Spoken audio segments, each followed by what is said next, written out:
everybody, Mrs. Hartman here to talk to you guys about how to understand your pre-ACT scores that you guys are getting back.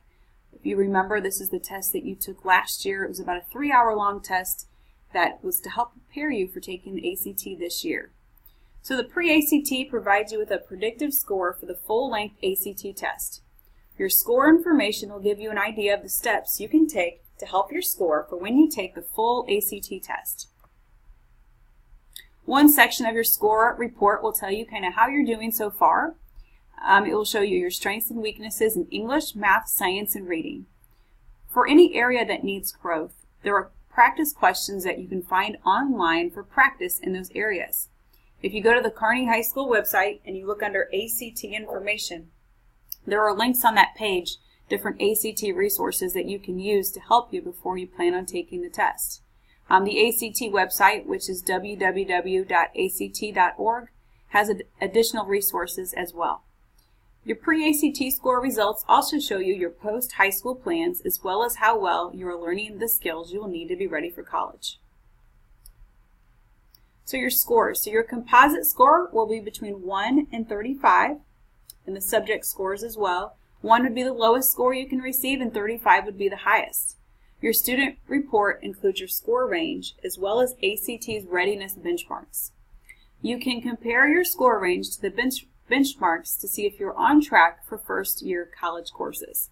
So those benchmark scores that you see are the scores that ACT has decided are the scores that you would need your senior year of high school to be on track for a first-year college class. Your composite score is the average of the English, math, reading, and science test scores. Your STEM score is the average of the math and science score. So the pre-ACT score is used to predict how you are likely to do when you take the ACT this year as an 11th grader. If you want to improve that predicted score range, you can enroll in the ACT Academy before taking the ACT this year and by also taking more challenging classes.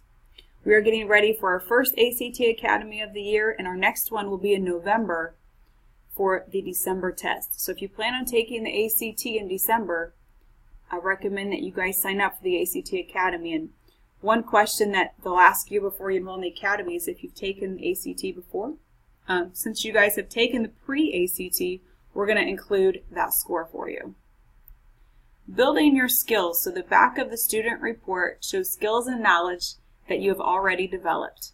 You will also see some ideas for building your skills and knowledge in the different subject areas. Review the answers you gave to each of the questions on the pre-ACT. Refer back to your test booklet to check on those questions you answered incorrectly and which response was correct. Having that test booklet back is a great thing for you guys to look to see what you really need to improve on before taking the ACT this year. So moving forward, if you're planning on taking the ACT this year, again, sign up for the ACT Academy. Look on the Kearney High School website under ACT information to get enrollment forms. We have seen huge jump in scores for those students who have taken the ACT Academy. So we hope you guys sign up. Mrs. Hartman, which is me, can give you some more information on that. So thank you for listening. Take those pre-ACT books home, and we hope to see you in the ACT Academy this year.